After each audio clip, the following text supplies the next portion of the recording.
Om Namo Bhagavate Ramakrishnaya. Om Sarvopanishad Gavo Dogda Gopala Nandana Parthavatsa Sudhir Bhokta Dogdam Gitamritam Maha. All the Upanishads are like the cow.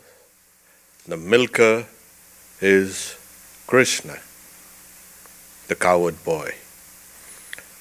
Arjuna, Partha, is the calf. Men of purified intellect are the drinkers of the milk, and the milk is the supreme nectar of the Bhagavad Gita. The Bhagavad Gita, we are on the third chapter, third verse. Shri Bhagavan Vacha Lokesmin Dvivida Nishta Pura Prokta Mayanaga Jnana Yogena Sankhyanam Karma Yogena Yoginam. The Blessed Lord said to Arjuna,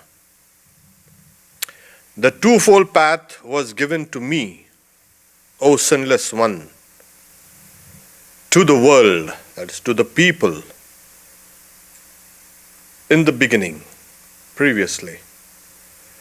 The path of knowledge to the discerning, and the path of work for the active. In this world, lokesmin, in this world, it's translated as in this world. There are some commentators who say amongst the people. But yes, Sri Ramakrishna says there are two types of aspirants. Those with a Shiva nature are oriented towards knowledge, Jnana Yoga.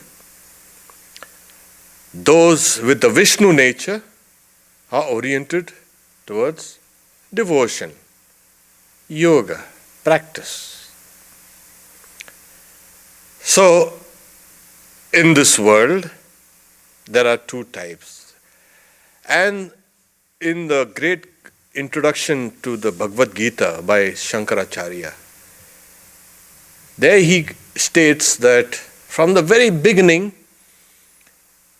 there were two paths. One is called pravritti and the other nivritti. And these are the two paths of the Vedas. Dvivido Vedokta, they say. Pravritti nivrittischa. So there was, in the very beginning, they are the kind of super excellent ones who were ready for the highest. And there were the others who had to work their way up. One was the path of nivritti, detachment, renunciation. And pravritti means the one which has to be engaged with work. So the path of detachment and the path of work from the very beginning. So one is the path of nishrayasa. That's the Bhagavad Gita says, and also the scriptures have perfection, the path of perfection, and the path of prosperity, worldly prosperity, whatever, spiritual prosperity. But it is a path that engages you through work. We will see later what is work, what is karma. So these two, steadfastness, the word used is nishtha. Saying pura proktha, that is saying the twofold path was given by me in the beginning, previously. where in the second chapter you find both these steadfastness being stated by the Lord. And Sri Krishna is clear about these things. But it was Arjuna's kind of confusion. If he says that the path of jnana, the knowledge, is supreme, why is he engaging me in this horrible war? I could have just detached myself from this warlike business and war business and all things which lead you to kind of more and more entanglements, and I would come over the side.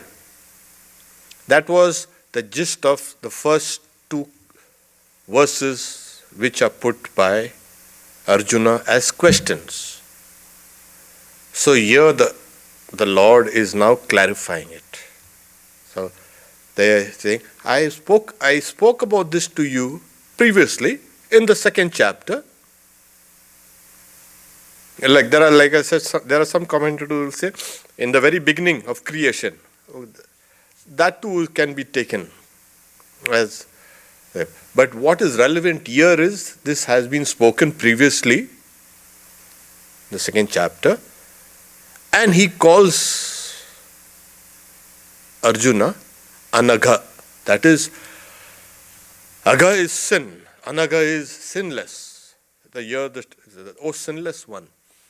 That means this person is competent to absorb my teachings.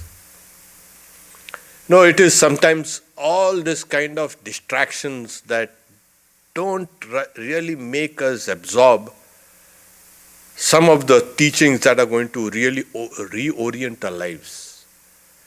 And because of those kind of old impressions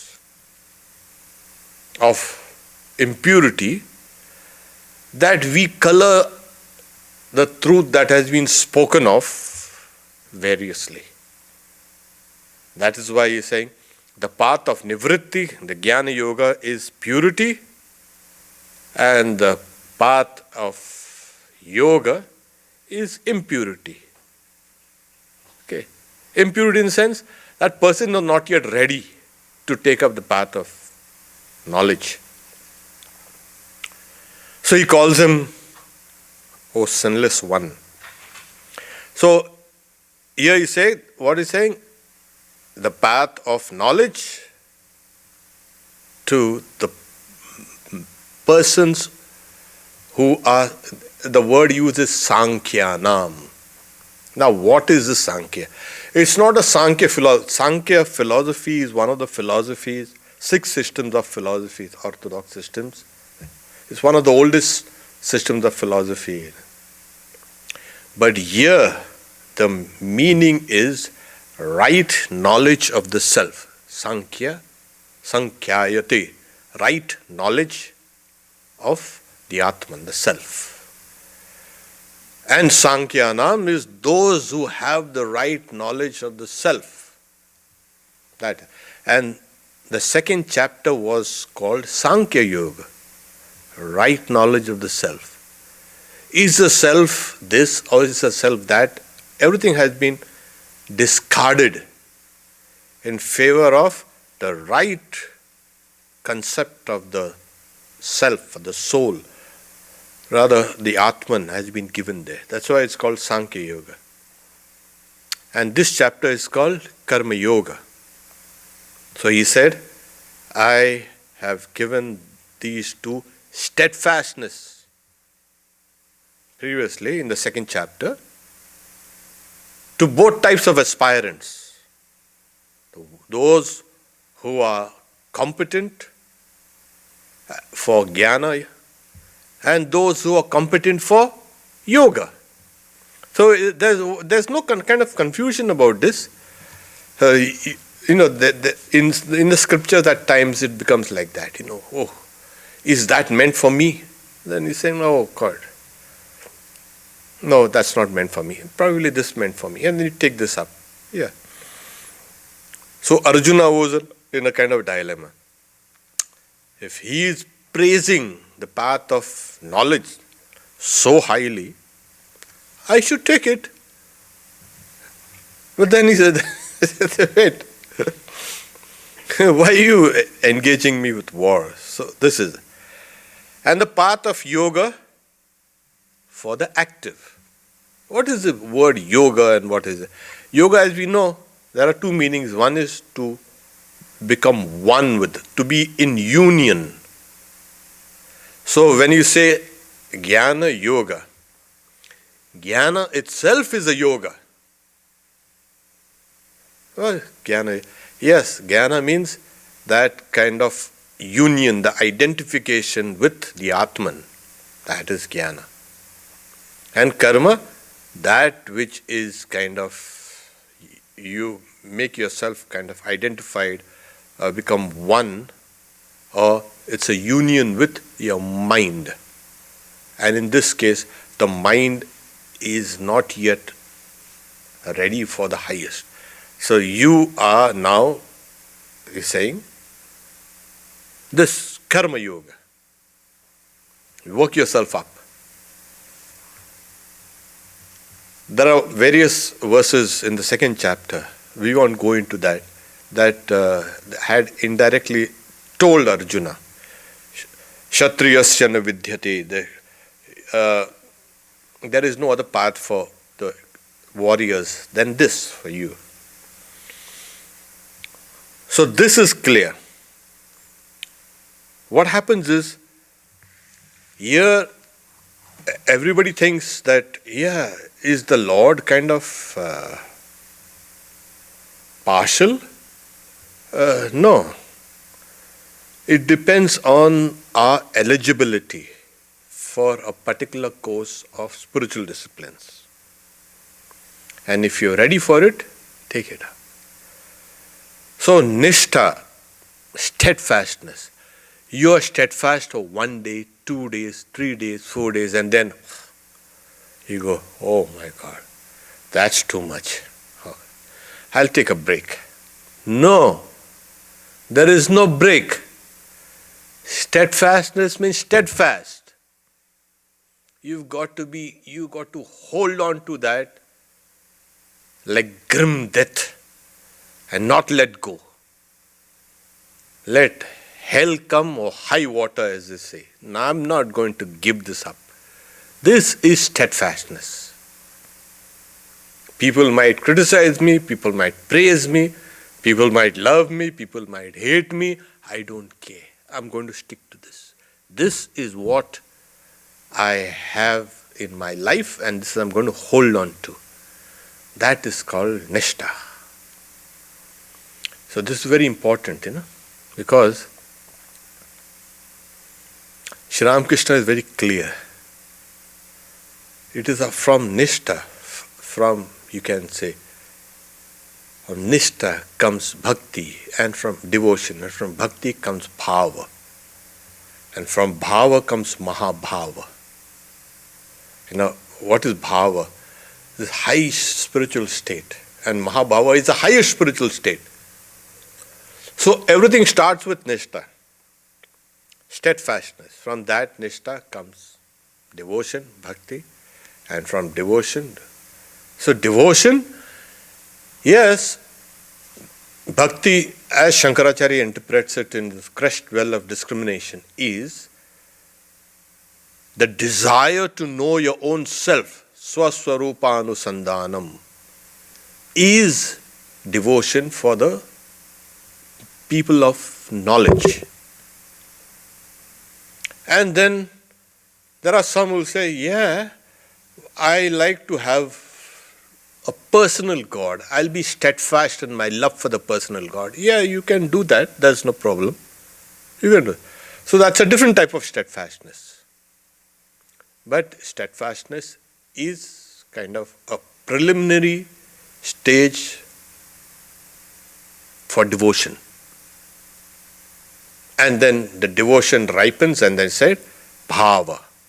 And in the gospel, you'll find this word amply used all over again. It goes into bhava, Sri Ramakrishna.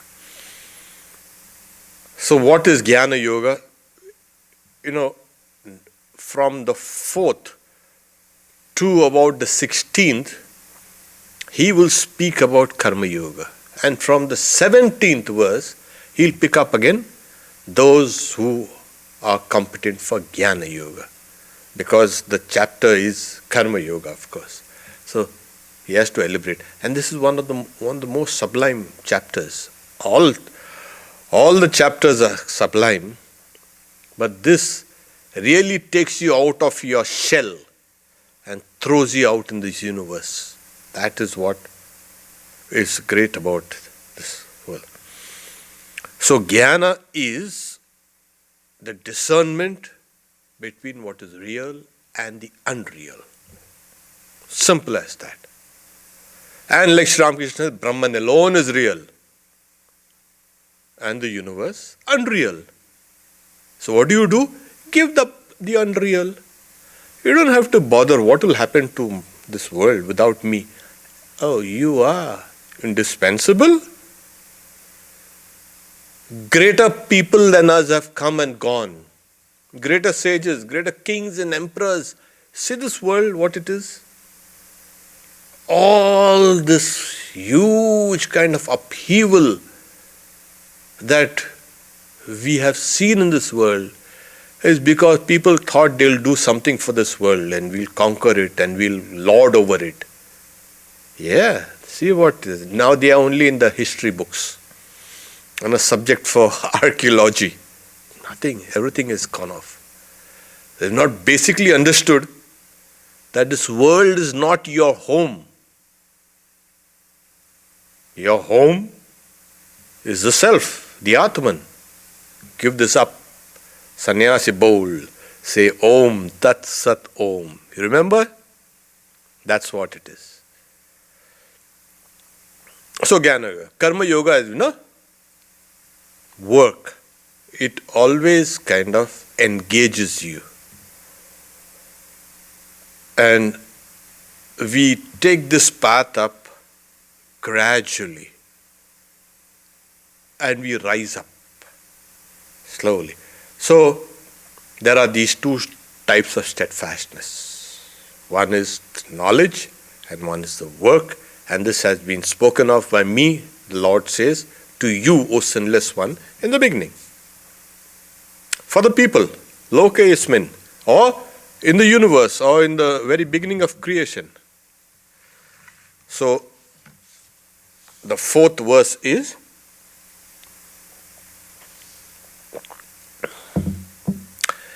Na karmana manaramba naishkarmam purushosnute na cha sannyasana deva siddhim samadhigacchati.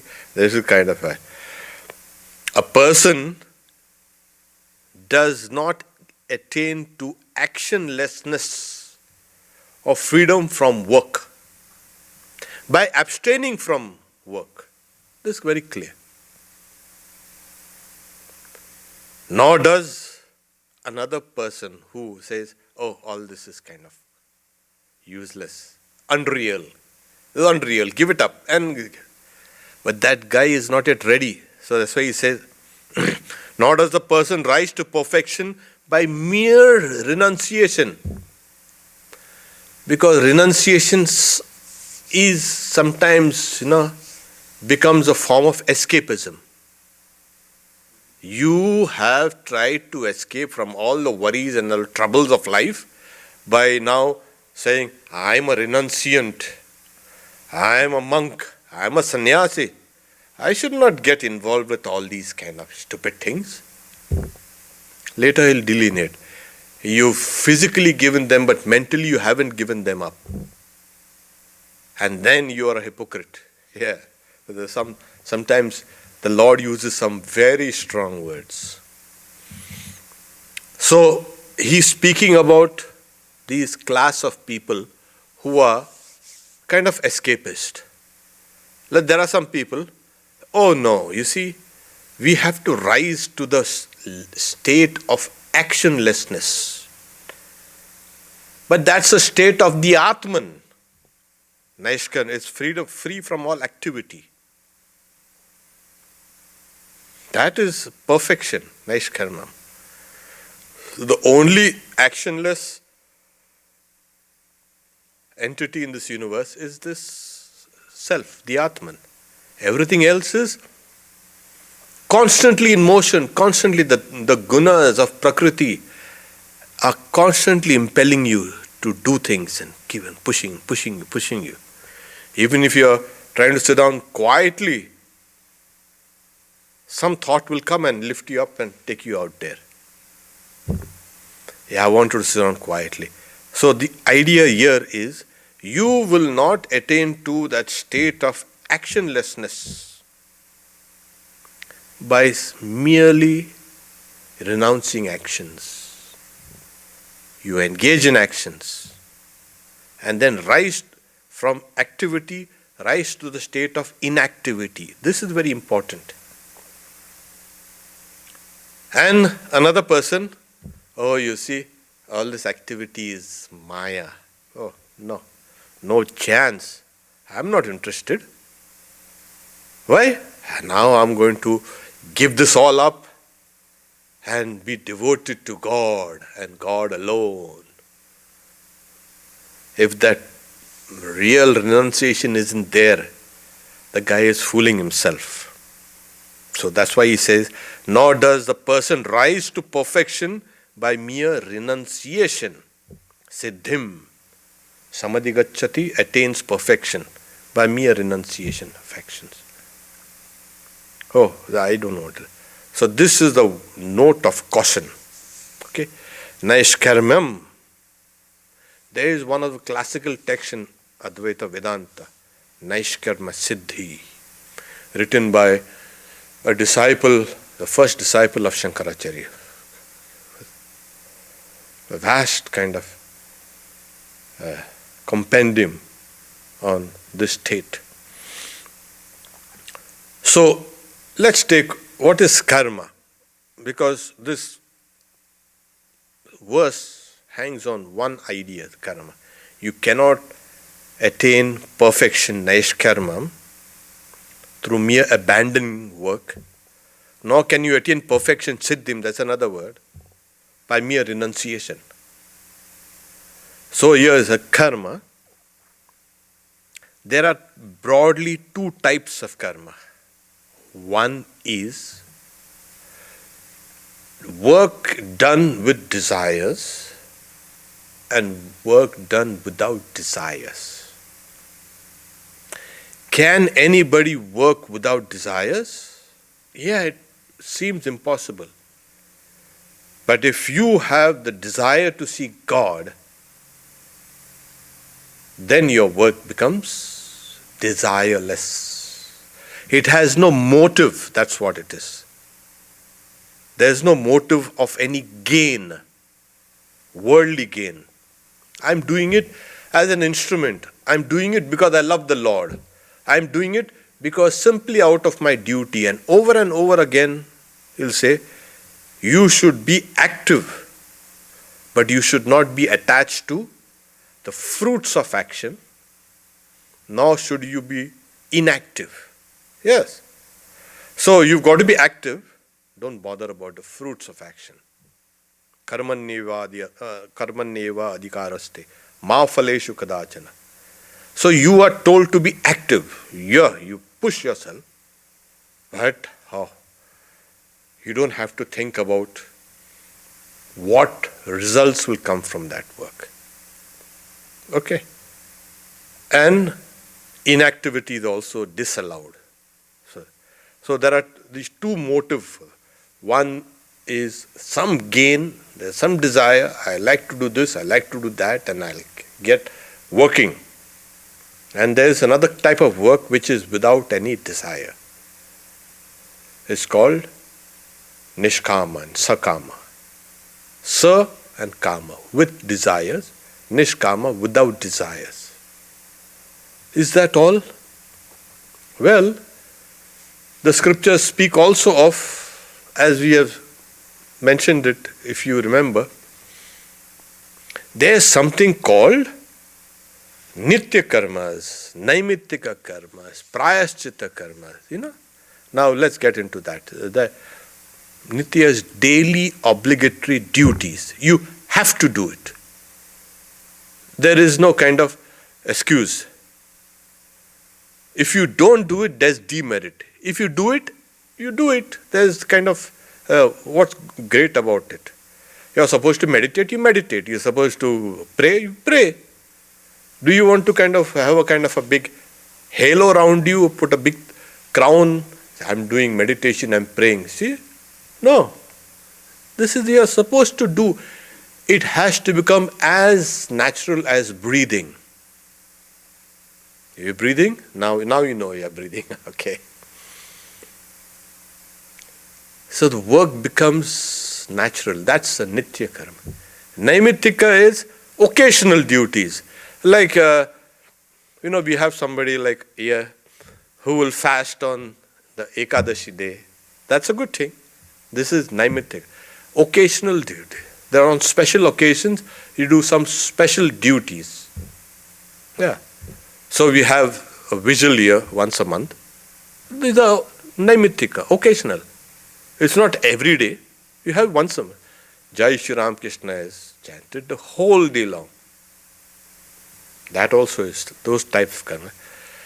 Then you have done something and you feel feeling bad, or you know that the results that will come from this is going to be bad.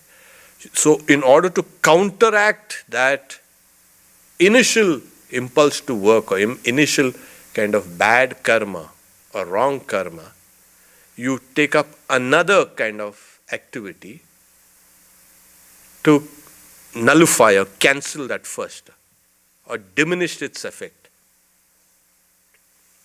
Suppose somebody comes in and I scold a person.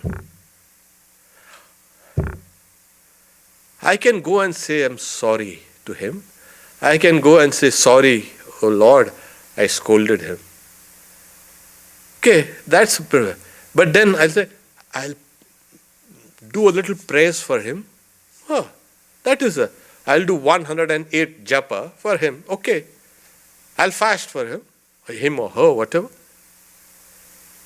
So that karma the fruits of that doesn't come. Why? Because it is the results that bind, not the actions that bind. If you have dedicated all actions to God, the results do not come to you. You become free. This is the whole idea. Okay. Later we will come, he who sees action in inaction. And action in inaction and inaction in action. Karmaniya karmaya pasched. We will come down to its proper time. To see the Atman in your greatest activity as actionless. And in the midst of intense activity, you feel that calmness. Okay? And feel that calmness in the middle. So, here it is, karma. Later on, you will say, the path of karma is deep. Gahana karmano gati. It's deep. It's profound. Even the sages have not been able to correctly understand the profound path of karma. Gahana karmano gati. So, now, then the Lord will say, I'll tell you about it now. He kind of clarifies it. That's a good thing to have the Lord coming and telling us this thing. Otherwise we'll be stuck up in these wrong conceptions. So this whole universe is made through karma. Yeah. And the next verse is, not even a single moment can be spent without doing some work. Everybody is impelled by work. Now you know. You want to work? You don't want to work? Yeah. You can do that. You will be impelled. So this is a kind of a note of caution, a note of warning. if you're eligible for this work, karma yoga, do it to its perfection. And if you're eligible for highest renunciation, you see, there are some sages who are from the very beginning, they were born perfect. Sri Ramakrishna used to say, these are the Nitya Siddhas. My God. Swami Vivekananda, Swami Brahmananda, these were the ever perfect. So, you know now what class you belong to. Okay. So these Ishvara Kotis, the constant companions of the Lord, when the Lord incarnates, they also incarnate. They are the ever perfect. Okay. For them, it's natural. And in the scriptures, we have sages like Vamadeva and Ashtavakra and all. They were from the very Shuka. Shuka he was a son of Vyasa, Veda Vyasa. Vyasa, you can't study the scriptures without encountering Vyasa at every step. Even he tried to become perfect, Swami Vivekananda says, but he failed. His father tried to become perfect, Parashara, but he failed.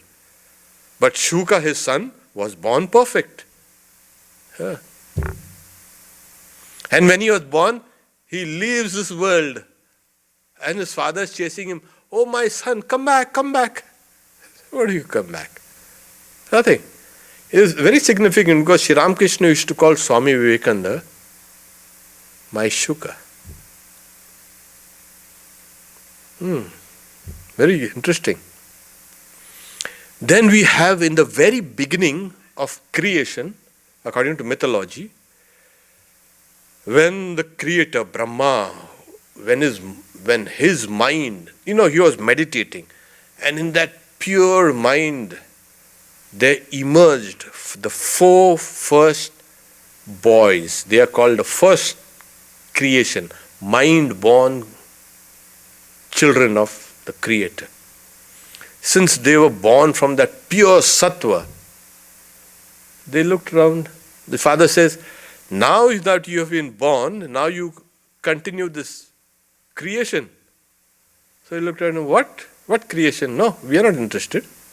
And they go and they start meditating. And the father, Brahma, gets annoyed. And because he's annoyed, there's a kind of a little anger there. And because of that, the mind is now kind of in an upheaval. There are other sages that are born, mind-born. It's 12 great sages. And since they were born during the slight upheaval in the Creator's mind, when he told them, okay, now you go and start your creation, continue this creation. Oh yes, Father, we'll do that. And these were the Vasishta, Vishwamitra, Atri, Pulasta, Pulaha, Kratu, all these. The first 4 progenitors, Prajapatis. Then they started. So these guys had become the 4 first children. They are like kind of children, the boys. Sanat Kumar, Sanat Sujata, Sanat Kumar, Sanat Sujata, Sanandana. So here, if you want to renounce, be like this, perfect.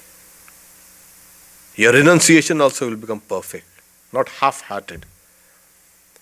And if you want to work, plunge into the breach and work.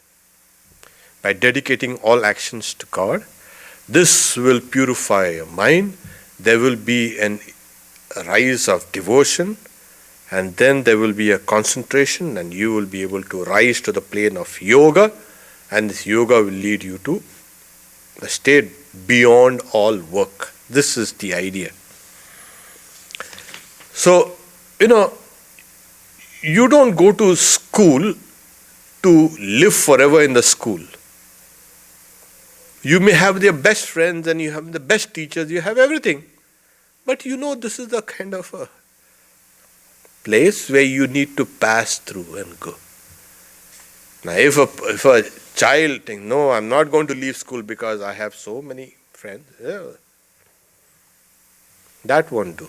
This world is like that. You're supposed to pass from one grade to the next, one stage to the next. But people suddenly feel they are the most indispensable people in the whole world.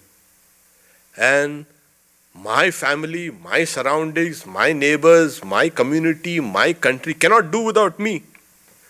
I am so important to the whole of creation. This is mere, not even egoism. It's foolishness. They are like children now. Say, this is my football, I'm not going to give it to you. My friends, no, I'm not going to give it to you. So this is the fourth verse. We'll take the fifth verse. Since this is karma and devoted to karma yoga, we will take this up whenever that's necessary to elaborate. We will elaborate. So here, now he's saying, don't be half-hearted. Then he tells him why.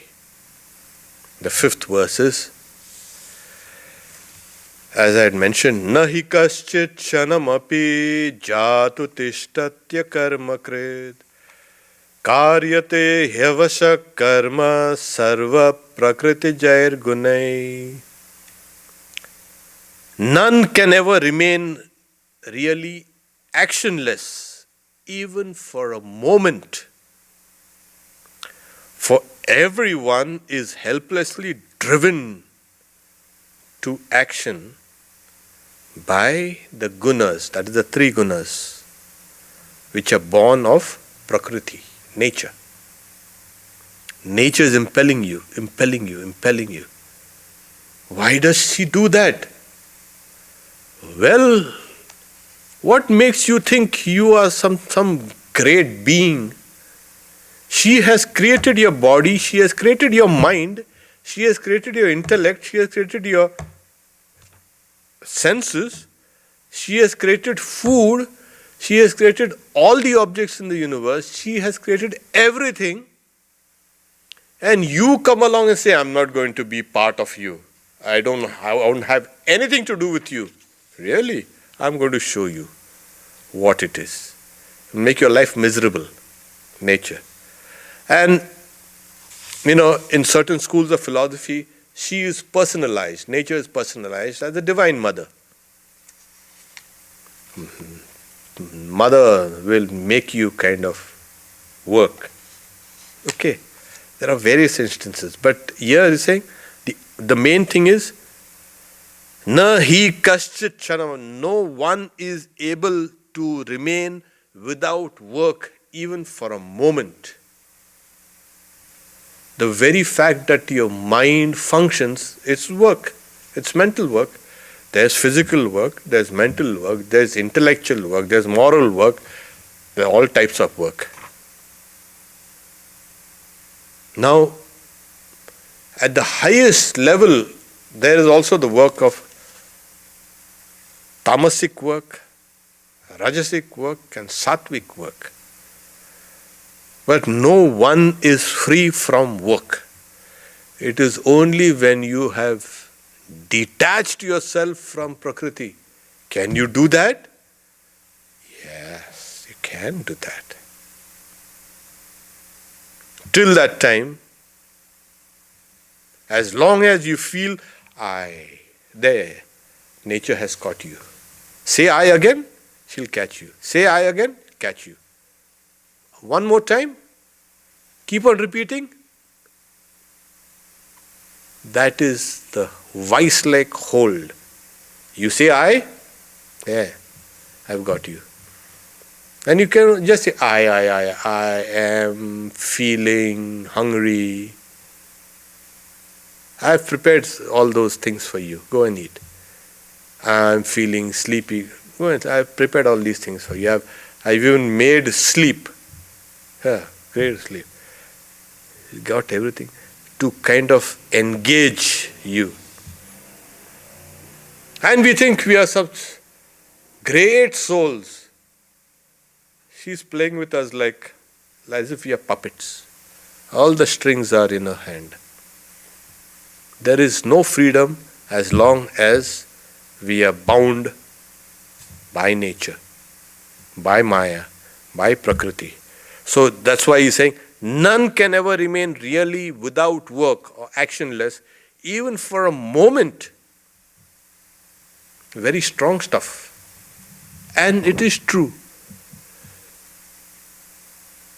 Your body seems still and quiet, but there's tremendous work going on inside. The blood is circulating and the air that you breathe is being diffused, and your immune system, if there's some coronavirus inside, is going attacking on the attack mode. You don't even know all these things are happening. Most of this work that we do is below consciousness. It's called subconscious work. Yeah. And that is, so I'm not aware, so I'm not doing it. No, you are doing it. Old actions done repeatedly have become kind of crystallized. They go down into the subconscious. But you had started the whole thing. When did that? Oh, a long time ago. Eons and eons. We will make it lifetimes and lifetimes and lifetimes and lifetimes. We have been constantly playthings of nature. And we have been saying, I'm doing this and that. Nature says, I'm doing that. Where did this idea come in this guy's thick head? That I'm doing it? No. And that's why the Lord says, everyone is helplessly driven to action by the gunas born of Prakriti. Helplessly. Sorry.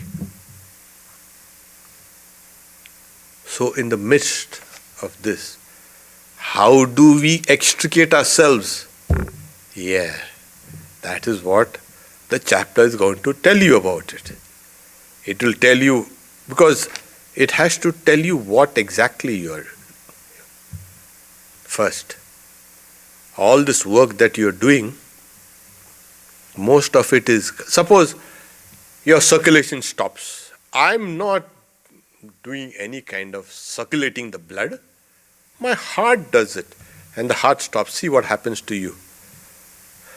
Nothing happens. You go away. It is you who are doing it. That means.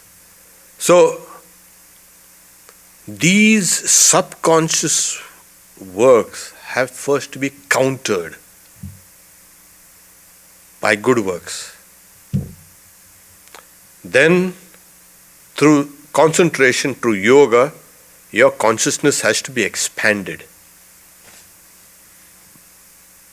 Once you know what are things there in my storeroom, because we generally, what happens, Nick? You are like that pack rats, hoarding things, accumulating things, keeping on things. And in a couple of months and couple of years, that utility of that particular thing has gone off. But you have retained that particular thing. And now it's just a kind of a rubbish pile. It's there. And that's why in Karma Yoga, you do a particular thing, finish it off. Wash your hands of it. Oh, I might need it for tomorrow. Forget it. And that's what monks were. They will not hoard. They will not accumulate. Sri Ramakrishna says, the monk and the bird do not accumulate. Oh yes. There are some squirrels and there are some other, they will hoard, kind of. Yeah. For the winter, for the rainy day. Yes, sir. For a yogi, Finish it off. So, what happens is, you are doing a work, then you pray to the Lord, oh Lord, today whatever I have done, thought, said, good, bad, I don't know, indifferent, I am offering them to you. I am keeping them in your care. I don't want the fruits. You become free. And then you proceed your life like that. Finish your work and don't look back. Don't ever glance back. In India we have this never call a person from behind. Yeah. It's kind of inauspicious. You need to go ahead. Like Shri Ramakrishna, go forward. Egiye jao. Go forward. Don't look back. When you are working, you better have this kind of attitude. Finish it off, walk ahead.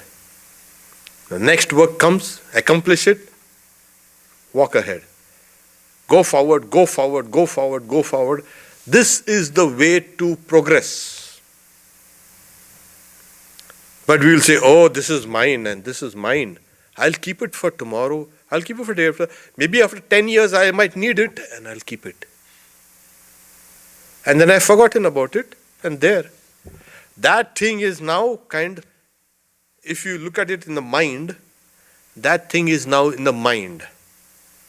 In my mind there are these mics and these mugs and these books and these tables and this and chairs. And who told you to hold on to it? Well, I might require it. There you are. So this fuels even more activity. You are getting into a loop. And it's very difficult to break. That's why first, nature makes you constantly active. There is a say that everyone is helplessly driven to action. Secondly, through our own error, we constantly keep ourselves active. People constantly, their fingers are moving, their eyes are moving. Keep still. Keep quiet. Oh, there. Don't move your hands. Keep your hands still. This is one indication of the brain working harmoniously, calm. Yeah. The moment you see somebody fiddling with their fingers and this and that, restless eyes and constantly, hundreds of things. They are constantly active. And if they are not physically active, mentally they are kind of active. Thinking of great schemes and great grandiose, you can say, dreams of, you can say, glory and magnificence. Why do you want to do that? Why do you want to build your own castle in the air? In India we say, Akasha Kusam. It's like the flowers in the sky. There are no flowers in the sky. Or Gandharva Nagari. There's the palace of the celestial minstrels in the skies. They don't exist. But you have kind of created them out of your own imaginations. So that's a third factor, your imaginations. Don't imagine. Later on it's saying, Sankalpat Prabhavat Kama. So through that kind of thought. So here you have Prakriti, nature, pushing you, pulling you. Then you have your own attachments, the thoughts, to your old thoughts and old things, old possessions. The biggest possession, this is body, my body. And then you have those imaginations. Drop everything. Drop imaginations. Finish your work, move forward, and you will be left free. Then you will understand the workings of nature. Then you can make friends with her, the Divine Mother, saying, okay, I've had enough. Now let me go. Pray to her. She will let you go. Okay? We take the next. Sri Ramakrishna in the book says, those who are enlisted as Indo-patients, that is the Chit Bhavananda Gita, for those who are online. This is the book we are following for our Gita classes. So Sri Ramakrishna said those who are kind of enlisted as Indo-patients in hospital cannot get out until they are fully cured. You go? I don't know, you have patient rights and all. In India, I'll say, you've got to be here. You are now infected with something. We don't want you to go out and infect others. Stay put. They'll release you, discharge you only after you are cured. So similarly, once you've completed your course of actions here in this world, nature itself will step out of the line and then tell the rest of the line, forward march. You know this? So this guy is step out of the line? Yeah, that guy is free. That's it.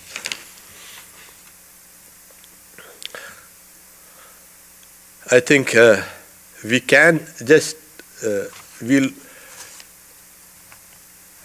read this sloka, this verse, and we'll take it up the next time. Karmendriyani sanyamya ya aste manasa smaran indriyartan vimudhatma mityachara sa uchyate. Yeah, the kind of hypocrisy is being pointed out. First, the Lord has to demolish all your kind of illusions. You better, and then you say, okay, now you've done with all those toys of yours. Now come here side. So here he says, that deluded person is called a hypocrite, who sits controlling the organs of actions, karmendriya, the 5 organs of action. But this guy sits down quietly, doesn't do anything. But dwelling in his mind on the objects of the senses. That person is called a hypocrite. So the idea is you have to control both the knowledge, the sensory organs, as well as the physical organs, the organs of action. The 5 organs of knowledge and the 5 organs of action. Both have to be kind of controlled. So if you say, oh, you see, I'm a great yogi, I don't have to do anything. I've renounced everything and I'm a great yogi. But mentally this guy thinks of things other than yoga or other than the divine. So here it's being called a hypocrite. Stop here for now till we take this up again. Om Shanti Shanti Shanti Harihi Om Tat Sat Shri Ramakrishna Arpanamastu.